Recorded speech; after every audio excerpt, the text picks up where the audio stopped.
As long as you're doing stuff that's all passion purposed, you're going to be really happy, and it makes it all worth it. I think it's an important balance, especially in our industry where it's so much about like ta-da. At the end of the day, life's not about all the ta-da, it's about stuff that's way more important than that. So take this with a grain of salt, have fun with it. It's all cool stuff, but yeah, I'm glad to be doing stuff that really matters. Stick with it, you know? I mean, have that belief in yourself that you can do it, to engage people around you to help support you in doing it. Because if you have that great network and team around you, you can really make it happen.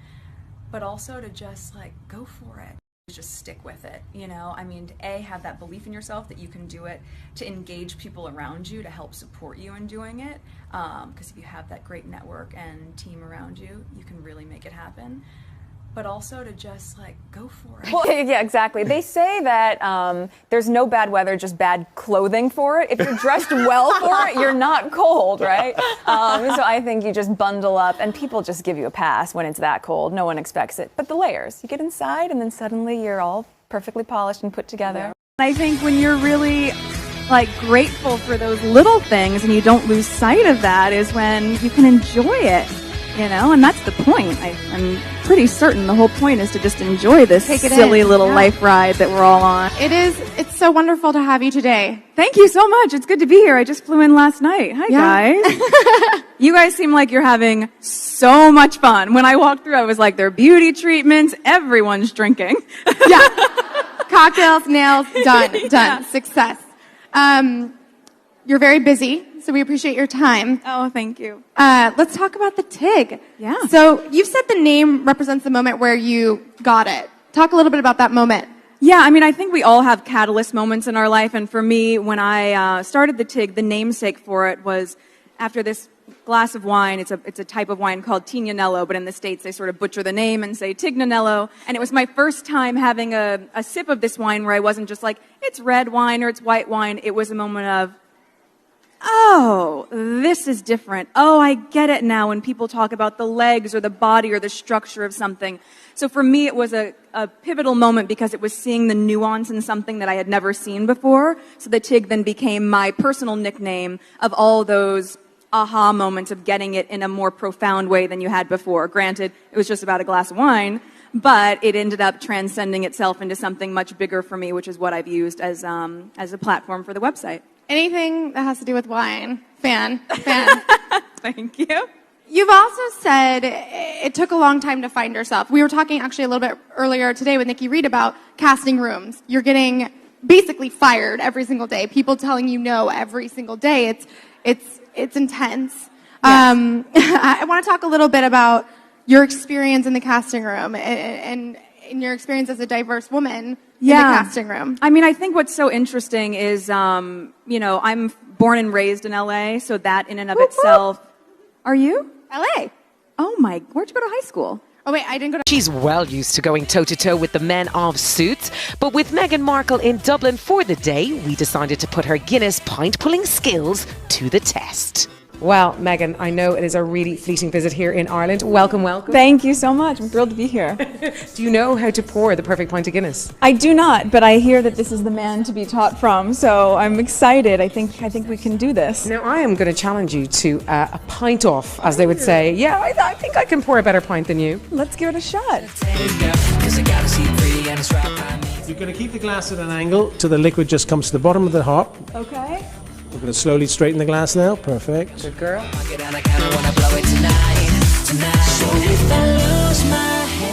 45-degree angle, a little bit more of an angle. Perfect. All the way back, Lisa. Thank you. Very good. You'd know I was a publican's granddaughter, wouldn't you?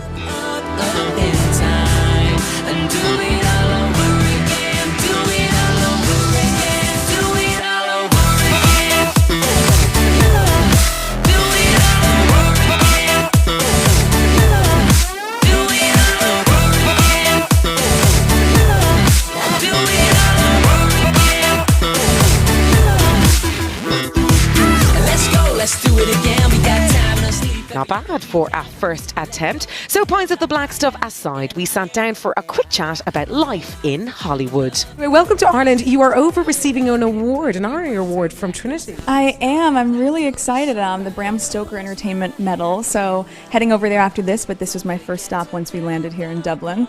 Now, of course, you are no stranger to Ireland. Well, although your family aren't, because you've got Irish descent. That's right. My dad's side of the family is Irish, so my first time here, and it's really thrilling. Sad I can't be here longer, but I'll have to come back. Now, a lot of people who were on Twitter were asking me, of course, we've seen you in Horrible Bosses as well. What is Jennifer Aniston really like? Oh my goodness, that was such a fun table read for me. She is lovely, just so real and refreshing. Did you get to meet Colin Farrell? Did you get to meet Jason Bateman as well? I did, yeah. I met all of them at the table read and the parties for everything, and everyone was just so much fun. Colin? Colin, the sweetest, the most charming. Yes, and not too hard on the eyes, I'd say. Good, we like to hear that.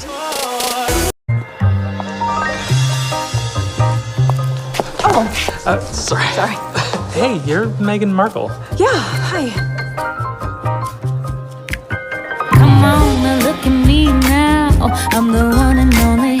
You can see it now. I got that funny honey, and I don't need to say it loud every time now, 'cause I got every single dime now. Ladies, it's Reedman's. Really? It's a woman's world now. Set it up for me with that. Blackbeard. More taste or less taste? I don't care. Kind of how your girlfriend doesn't care that you're borrowing her pants? Called skinny jeans. Kind of in right now. They're kind of not. Man up and choose a light beer with more. Hey guys, Tiana Hobson here with Meghan Markle and Sarah Rafferty from Suits. I love Suits. I'm a huge Donna and Rachel fan. Thank you. I want to talk to you guys about the fashion because you guys always look so sharp in every episode of Suits. What's it like getting to play dress up in this closet? Oh, we are just the luckiest. It's like a Cinderella moment all the time because the designers we wear are amazing. Tom Ford skirts and gorgeous shoes, and I mean, truly, what paralegal would ever have a wardrobe like this? I don't know, but I'm lucky that I get to play Rachel and do it. No, I mean, Able to see not just the impact, but the incredible inspiration and sense of purpose that this instills in people is astounding. So thank you for having me. Without further ado, the award for Graduate of the Year goes to Sebastian Vidal.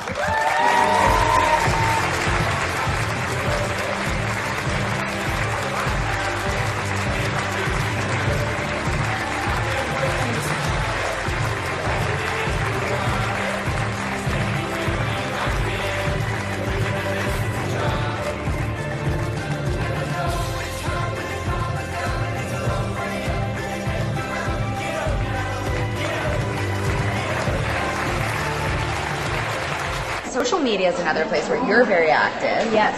And where sometimes it's a kind of an open door for negativity. So how do you handle that, and how do you make sure that you don't let it get to you, I will be honest, it's hard, and I think, there's only more scrutiny the larger your following is or anything else like that, and so I have these moments where I'm on my Instagram and you have to remind yourself that it's all just noise. At the end of the day, like, you have your own sense of self and purpose independent of what anyone else is saying. Because for as many people, for example, on my Instagram that say they love me, they're the people that run in and tell me how much they hate me, or they don't like my face, or my freckles are dumb, or whatever you're going to say. Yeah. But look, I'm human. So there are times where I'm reading it and I will chime in and go, hey, real person here. That hurts like, me. Please, I would kindly just unfollow me. Yeah, because I would really prefer that you're not being that negative, because it does make an impact. And I think, for any of us, to just remember that as removed as social media can seem, where you're like, oh, I'm just at my screen or on my phone, I'm just putting this stuff out and it doesn't land somewhere. It does. And it lands in a place that can sometimes be hurtful. On a human. Yeah. So that's something I'm really aware of, and I think that it's just important to be as positive and supportive as we can in that space, and the messaging that I try to put out there with the TIG as well is just something that's positive, inspirational. To keep it there. Just, breathe in the good stuff. Yeah. Breathe out all the negativity.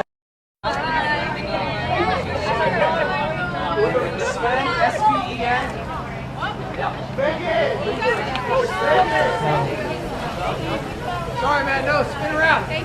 Not here.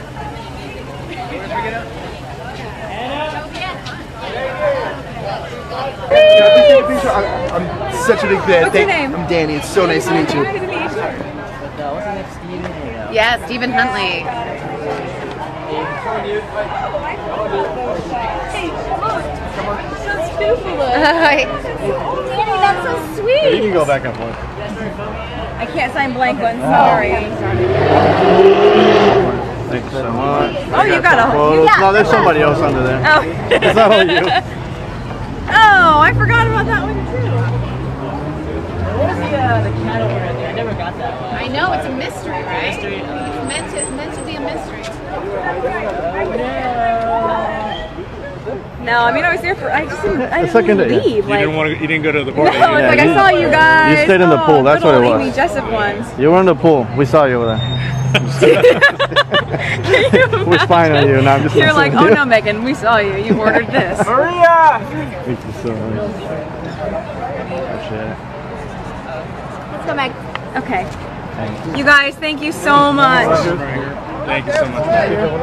Yeah. Thank you so much. I'm dragging her away. I'll give you that guy. Thank you. Good night, guys. Good to see you again. Bye. Pictures? Yeah, of course. Thank you, I appreciate it. What's your name? Anne. I just want to Nice to meet you, thank you. Hey, yeah, of course. Thank you so much. Significant progress in advancing gender equality and attempts to eliminate discrimination against women. But there's still much more work to be done. Beyond the notion of it being a basic human right, there are, of course, huge socioeconomic ramifications as well. Meghan Markle is an actress who co-stars on the USA Network's legal drama Suits. She's also a UN Women political advocate for participation and leadership. That group has called for the year 2030 to be the expiration date for gender inequality. We'll get an update on that effort with Meghan, who joins me in studio. By the way, Meghan is also the founder of the TIG. That's a website for those with a hunger for food, travel, fashion, and beauty. It covers about everything but fooling around. Pretty much. What is that? The TIG? TIG. Well, you know, it's so funny. The namesake actually comes from a wine that I had that was an aha moment, Tignanello, which people sort of pronounce Tignanello here in the States. And it became my nickname for moments of getting it, moments of clarity where something is not just red or white as with the wine, but really has some depth to it. So yeah, the site has been a really nice resource for me to share all of those passions. It's a website. It's a website, yes. And it was Called also just actually the TIG? just thetig.com. And it's actually where UN Women reached out to me because I had written a think piece about the same sort of things we're talking about, right? About women's inequality and hoping to find a way to find self-empowerment. And because they had read this piece, they ended up saying, we would really like to work with you. What is UN Women?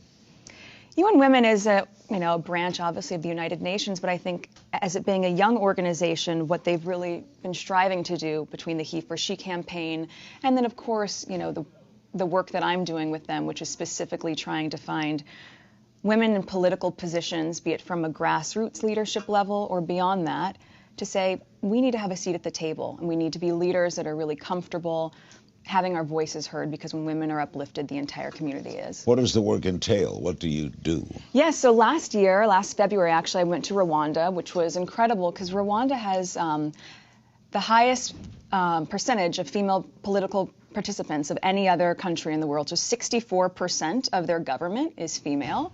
Wow. So when you see 64% of the senators being women, it just changes the conversation that's at the forefront. So I went there to meet with those leaders and then to also to Gihembe refugee camp and to meet with female leaders at a more of a grassroots level. And then take that information, use things like this and use opportunities like I have on the TIG to talk about things of really high value. With all the problems Rwanda has had, how do you explain this seemingly contradiction? I think it's really, you know, truly, and especially being there on the ground, it was so interesting to see that in the wake of obviously such a horrendous experience that they had, which was not much more than 20 years ago or so, right? We're talking something that was fairly recent. Yeah.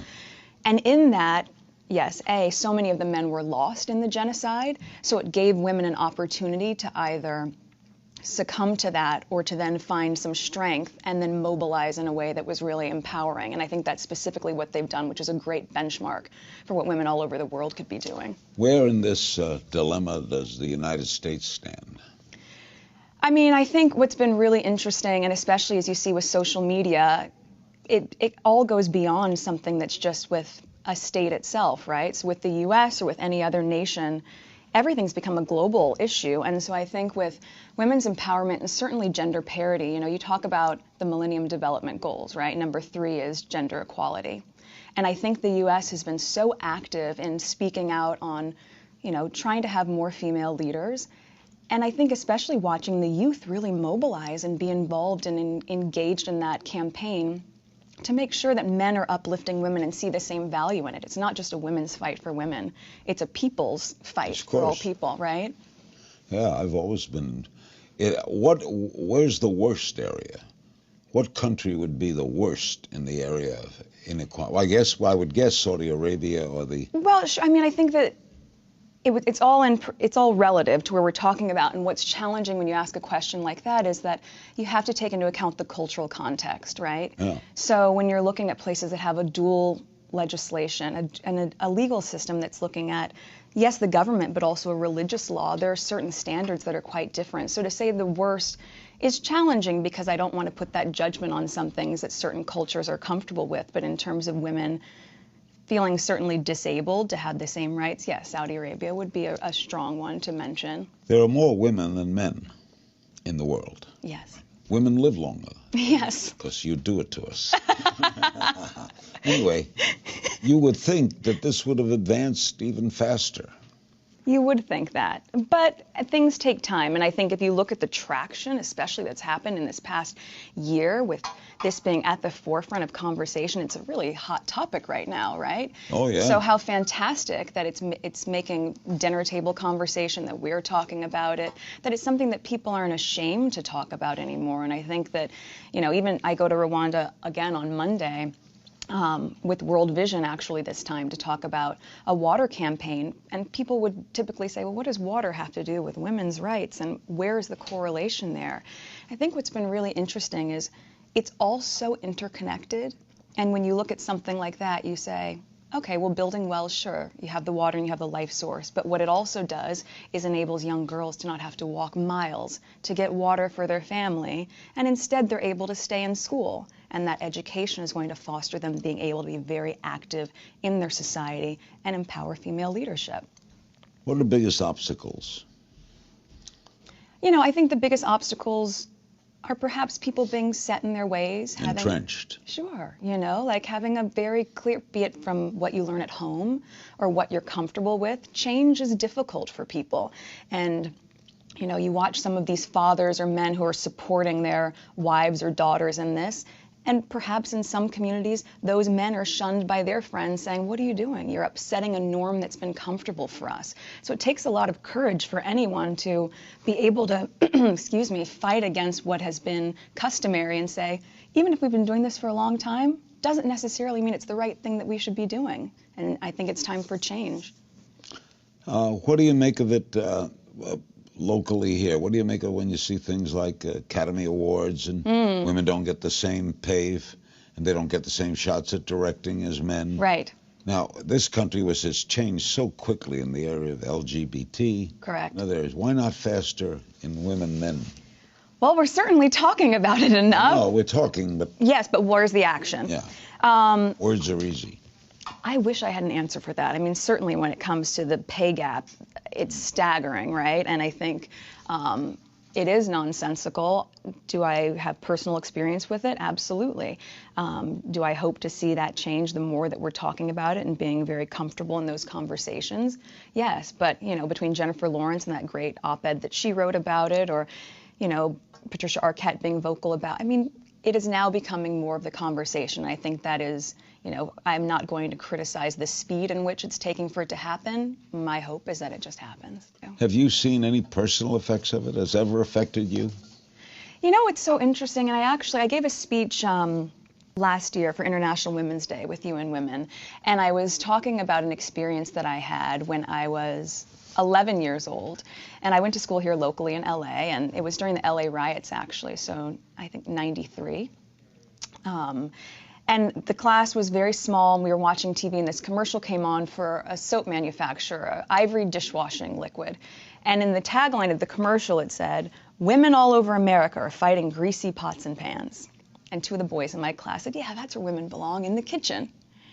And whatever it was in me at 11 years old, it sparked this frustration and this desire for change. And I went home and I said to my dad, this is crazy and I have to do something. And he said, why don't you write some letters? So Larry, I wrote a letter to Hillary Clinton, who was our first lady at the time, and I wrote a letter to Linda Ellerby, who hosted a show called Nick News W5 then. I wrote a letter to Gloria Allred, and I wrote a letter to the soap manufacturer. And then everyone responded to me with the exception of the soap manufacturer. And what was so interesting was to then see with this support behind me, they changed the commercial to people all over America. So you can do things at 11. At 11, with pen to paper. So you think about what we can do now, right? And the access we have with our voices to be heard through social media and everything else. I think it's a really good example of what we can do. How's Suits? Suits is doing great. Huh? Yeah, this is the back half of season 5, and then we start filming season 6. You with them from the start? Yes, from day one. How do you identify with the character Rachel? You know, she is equally ambitious and opinionated, so I think that for me is a really nice commonality. But I've just loved playing her for so many years now. It's made it really comfortable, and I really respect the character. Are you looking to do other things? Yes, of course. Full features? I would love to do that. You know, we film almost 9 months out of the year, so it's a really small window of a hiatus to be able to do other projects. And in that, I really want to do something purpose-driven as well. Also, do you get typecast? You know, I don't know yet. I certainly How would you know? Yeah, how would I? I mean, like, especially because I've been on the show for so long. But I hope that people are able to see something beyond that character specifically. Do you think your looks affect your advocacy? Well, you know, I think this is You're not the average American woman, Meghan, admit it. Well, I would like to think that I am. Okay. Well, here we go. Here's what I would say about that. I think it's very important to shift this idea that, you know, one would say, okay, you're coming on to Larry King, and you're doing politicking, so maybe wear a blazer and play the opposite and make sure you can be taken seriously. My point in all of this is that no matter what you look like, you should be taken seriously, and I think it's very important. And for me also, I think it's really great to be able to be a feminist and be feminine, to embrace both. Is feminism still a good... I'm a feminist. I've been a feminist all my life. That's fantastic. Is it still a good word? Yes, it's not the F word. I don't hear about it. I don't hear it said much as it used to be. Well, I think it had... Gloria Steinem in her prime. Of course. I mean, I think that it's really shifted because at the onset it was getting a bad rap and seemed to be like women burning their bras, and this perception of how it's evolved since then has changed. And last year, I think it was sort of of the moment kind of word that people were trying to define a bit more and to embrace it again in a different way, to not have some sort of negative connotation with it. I don't think there's anything negative about being a feminist. How do we get more information on UN Women? unwomen.org, and then certainly on thetig.com. I talk about things of that nature that I'm working with. Thetig.com? That's right. Or unwomen.org? That's right. Thank you, Meghan. Thank you, Larry. Meghan Markle, the 5th season of Suits, finishes its run with 6 new episodes, airing Wednesday, 10 Eastern, 9 Central on USA Network. For me, it's very important to, once you hit the ground running, even if you're doing it quietly behind the scenes, which is what I've focused my energy on thus far, is meeting with the right people, meeting with the right organizations behind the scenes quietly, learning as much as I can so that I can maximize the opportunity we have here to really make an impact. So I'm now unbelievably thrilled and honored to welcome our next counselor to the stage. She first joined us almost a decade ago, back in 2014 at One Young World in Dublin, and since then joined us in Ottawa in 2016, London in 2019. She's an incredibly powerful voice for gender equality. In fact, that was what she spoke about in Dublin in 2014. And she continues to speak out and advocate for women's issues and social justice. Her new podcast, Archetypes, just topped the Spotify charts around the world, and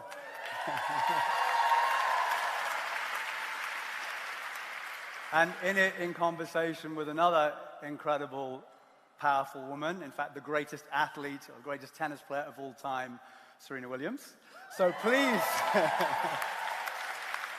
please give a very warm One Young World welcome to the co-founder of Archwell, Meghan, the Duchess of Sussex. Oh my gosh, it's Meghan Markle. It's a woman's world now, spelling up me with style. You can feel it in the sounds of everything around. So stylish.